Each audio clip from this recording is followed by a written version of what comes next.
मंचा सिंह, बिहार के पूर्व मंत्री, वर्तमान मंत्री माननीय रेणु देवी, इस मंच में मंचासीन हमारे पूर्व मंत्री अनीता देवी जी, इस मंच में मंचासीन हमारे पूर्व विधान परिषद गणेश भारती जी, इस मंच में मंचासीन हमारे संतोष जी जनसुराज के है, इतनी मजबूती मिल रही है समाज के लोगों को अधिकतम एकजुट करके। देखिए, कोई एक जात इकट्ठा हो जाएगा तो उससे कोई नतीजा निकलने वाला नहीं है।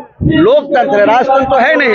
तो एक बड़ी आबादी वाली जो समाज है, अति पिछड़ा, ये समाज अगर गोलबंद हो जाए तो नतीजा निकलेगा, नहीं तो वही जो विधायक के लिए भीख मांगेगा दूसरे पार्टी में दल में जाकर, भीख मंगा से ज्यादा स्थिति बढ़िया नहीं हो सकता।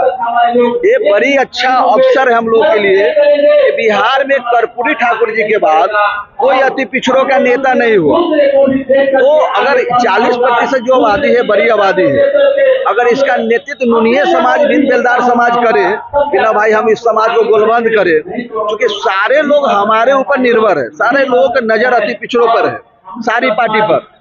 बताइए कि मतलब इतना भी हम लोग 6 करोड़ आबादी है बिहार में, 2 करोड़ तो माँ बहन है, एक भी कोख से पैदा नहीं किया अति पिछड़ा के बेटा को जो इस समाज का नेतृत्व करे। हम दूसरा के पालकी ढोएंगे, हम अपना झंडा दूसरे को झंडा ढोएंगे। अब हम लोग का है कि अब जो पार्टी है, जितनी भी जो झंडा है, झंडा के नीचे जो डंडा है वो अति पिछड़ा का है। अब झंडा भी हमारा होगा और डंडा भी हमारा होगा। इस अभियान में हम लोग अति पिछड़ा आरक्षण बचाओ संघर्ष महामोर्चा जो है वो पूरे बिहार में हम लोग गांव-गांव में जाके अति पिछड़ा समाज को गोलबंद कर रहे हैं और बता भी रहे हैं कि भाई आपके हक अधिकार जो अभी तक केंद्र के नौकरियों में अति पिछड़ा का रिजर्वेशन नहीं है, बिहार में तो है ना भाई, कर्पूरी ठाकुर हुए तो दिए, आज केंद्र में क्यों नहीं है? ओबीसी क्या है? What is OBC? ओबीसी से हमको क्या लेना देना है? हम तो सबसे कमजोर जाति के लोग हैं जिसका आरक्षण का लाभ नहीं मिलता है। जो दबंग जाति है वो उसका लाभ लेता है। बहुत बड़ी पार्टियों में ST/SC के लोग बड़े पदों पर हैं, वो अपने समाज के लिए कुछ नहीं कर रहे हैं। ST/SC के लोग, हम लोग अगर पहल करेंगे, आगे बढ़ेंगे तब ना वो मदद करेगा।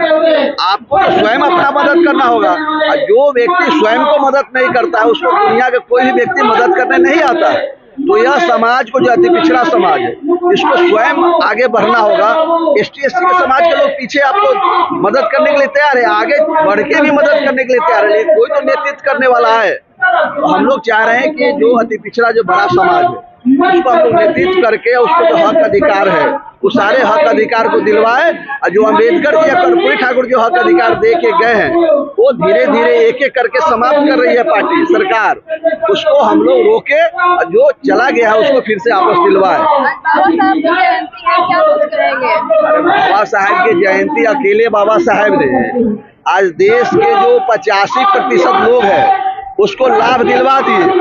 आज करोड़ों लोग बाबा साहब जैसा लोग है जिसके उनके कारण आज जगह स्थान आया है, नौकरी पेशा में आया है, वो लोग आज इस आवाज को, बाबा साहब की आवाज को लोगों तक नहीं पहुंचा रहे हैं और आरक्षण जा रहा है और वह इस तमाशा को देख रहे हैं, टुकुर टुकुर देख रहे हैं। तो थोड़ा सा बहुत दुख होता है कि जो समाज पढ़ा लिखा लोग है वो तो समझ रहा है कि निजीकरण के माध्यम से आरक्षण समाप्त हो रही है, सारा प्राइवेट संस्थान हो जाएगा, सरकारी संस्था जब प्राइवेट हो जाएगी तो हम और आप जैसे EWS है उनको भी 10% रिजर्वेशन मिला, उनको भी कहाँ मिलेगा? नौकरियां रहेगा तब ना मिलेगा। तो अभी जो वर्तमान सरकार है किसी को छोड़ नहीं रहा है, ST/SC, EBC पिछड़ा और EWS को भी सबको ये समाप्त कर रहा है।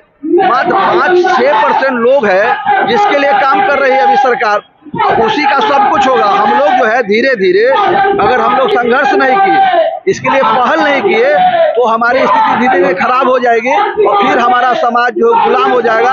आर्थिक गुलामी जो है सबसे बड़ी गुलामी है। राजनीतिक आजादी तो मिली हम लोग को, लेकिन आर्थिक आजादी तो मिला नहीं है। आज देखिए शिक्षा कितना जानबूझ के महंगा किया जा रहा है कि एक मिडिल क्लास के आदमी अपने बच्चों को नहीं पढ़ा सकता है, तो गरीब तो बातें छोड़ दीजिए, गरीब तो शिक्षा से बिल्कुल दूर रहेगा और बिना शिक्षा का परिवर्तन संभव नहीं है। तो बताइए कि महंगा तो जानबूझ के कर रहा है।